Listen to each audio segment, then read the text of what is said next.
সেই মজার লাউ রান্না করব আজকে। আজকে আপনাদেরকে আমি এত মজার আর এত সহজে সিম্পলে লাউ রান্না করে দেখাবো। তো এই গরমে সবাই আর ঠান্ডা জিনিস খেতে চায়।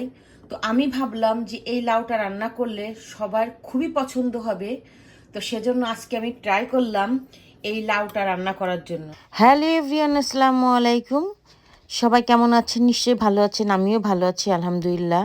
কাছের এবং দূরের, বিদেশ এবং দেশ, যে যেখান থেকে আমার ভিডিও দেখছেন সবাইকে শুভেচ্ছা এবং স্বাগতম। তা আজকে যে লাউ রান্নাটা আমি করব তার জন্য আমি পেঁয়াজ কুচি নিয়েছি, আদা রসুন নিয়েছি, সামান্য হাফ চামচের মতো সব মশলা দিব। তো এখানে আমি পেঁয়াজ কিন্তু আমার ভাজা হয়ে গেছে, তার মধ্যে আদা রসুন দিয়ে একটু ঠান্ডা পানি দিয়েছি, দিয়ে সব মশলা দিয়ে এটাকে ভালো করে কষিয়ে নিতে হবে। তা দেখুন আমি কিন্তু সব মশলা দিয়েছি হাফ চামচ করে, হালকা এবং অল্প মশলা দিয়ে এই লাউটা আমি রান্না করব। তা হয়েছে কি, এখন গরমের সময় সবাই তো ঠান্ডা জিনিস খেতে চায়। তা আমি চিন্তা করলাম যে এই লাউ তো ঠান্ডা জিনিসই, যদি এই লাউটা আমি সহজ করে রান্না করি সবাই খাবে, ভালোই লাগবে। আর আমার মনে হয় আপনাদের কাছে এই রেসিপি অবশ্যই ভালো লাগবে। তা আমি ভালো করে মশলাটা কষিয়ে লাউটা দিয়ে দিচ্ছি। লাউটা অনেক জালি ছিল, তা আমার 50% সিদ্ধ হয়ে গেছে, আর 50% আমি জল দিয়ে সিদ্ধ করব। তো এখন দেখুন আমার কিন্তু এতে সামান্য পানি নেই, কষানো ভালো হয়েছে। এখন এর ভিতরে আমি ফুটন্ত গরম পানি দিব, এই লাল বাটির 1 বাটি। তো এখন এটা দিয়ে আমি একটু নেড়ে দিয়ে ঢাকনি দিয়ে ঢেকে 10 মিনিটের মতো রান্না করে নিব। তা আমি 7 মিনিট পরে ফিরে এসেছি।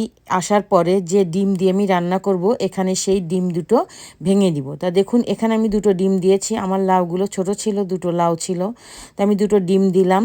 আপনি চাইলে আর একটা বেশিও দিতে পারেন বা একটা দিতে পারেন, তবে 2টো দিলে ভালো হয়। তো এজন্য আমি এখানে 2টো ডিম দিয়েছি। আমি কিন্তু এখানে ঝাল একটু কম ইউজ করেছি, যাতে আমি কাঁচামরিচ ইউজ করতে পারি। সবাই তো কাঁচামরিচ পছন্দ করেন, এজন্য এখানে আমি কিছু কাঁচামরিচ দিব, 6-7টার মতো কাঁচামরিচ দিয়ে ভালো করে নাড়িয়ে ঢাকনি দিয়ে ঢেকে আরও 5 মিনিট আমি এটাকে রান্না করব। তা দেখুন আমার কিন্তু রান্না শেষ হয়ে গেছে। কালারটা কতটা সুন্দর এসেছে, আর দেখুন কত হালকা মশলায় কতটা সুন্দর, আর লাউটাও দেখুন কত সুন্দর সিদ্ধ হয়ে গেছে, একদম পারফেক্ট হয়েছে রান্না। এখানে আমি সামান্য চিনি ইউজ করব, কারণ আমার লাউটা অনেক মিষ্টি। আমি এখানে চিনি একটাই কারণে ইউজ করার কারণ, এখন আমার হয়ে গেছে তরকারি, তো আমি এই জন্য ইউজ করতেছি যে তরকারির ঝোলটা টেস্টটা এত মজা আসবে কি বলবো প্রিয় দর্শকবৃন্দ। এখানে যদি আপনার লাউটা মনে করেন আপনি লাউটা সেরকমের মিষ্টি না, তো আপনি কিন্তু মাঝখানে যখন ডিমটা দিয়েছিলাম তখন আপনি এখানে চিনিটা ইউজ করা কথা ছিল, কিন্তু আমার লাউটা মিষ্টি আছে। আমি শুধু ঝোলটা টেস্ট বাড়ানোর জন্য এখানে সামান্য পরিমাণের চিনি ইউজ করেছি, হাফ চামচের মতো। তো আমি জানি না এটা কতটা টেস্টি হবে, কারণ এত মজা লাউ যদি আপনি এমন করে রান্না করেন, একবার ট্রাই করতে পারেন, আমার বিশ্বাস আপনাদের কাছে খারাপ লাগবে না। ঠিক সেম এমন মশলা দিয়ে এমনভাবে যদি আপনি রান্নাটা করেন, এতটা টেস্টি এই লাউটা এইভাবে রান্না করলে আমার আম্মা রান্না করতো ছোটোবেলায়।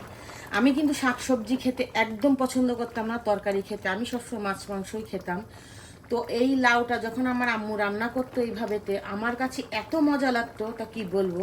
তা প্রিয় দর্শকবৃন্দ, আমার কিন্তু রান্না হয়ে গেছে, এখন আমি চুলো অফ করে দিব। চিনিটা এই টাইমে এভাবে দিয়েই অফ করে দিব।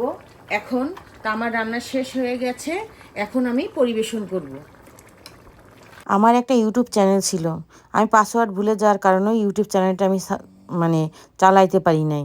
তো ওই ইউটিউব চ্যানেলে আমি এই লাউ রান্নাটা দিয়েছিলাম, 40K আমার হয়েছিল। তা আজকে আমি জানি না আপনাদের কাছে কেমন লেগেছে। যদি ভালো লাগে ফ্যামিলির কাছে শেয়ার করবেন এবং লাইক করবেন, কমেন্ট করে জানাবেন আমার রান্না কেমন হয়েছে, কারণ আপনাদের কমেন্ট আমি বুঝতে পারবো যে আমার রান্নাটা কেমন হয়েছে। আপনারা কমেন্ট না করলে আমি কি করে বুঝবো। যাই হোক, সবাই ভালো থাকবেন, সুস্থ থাকবেন। আসসালামু আলাইকুম।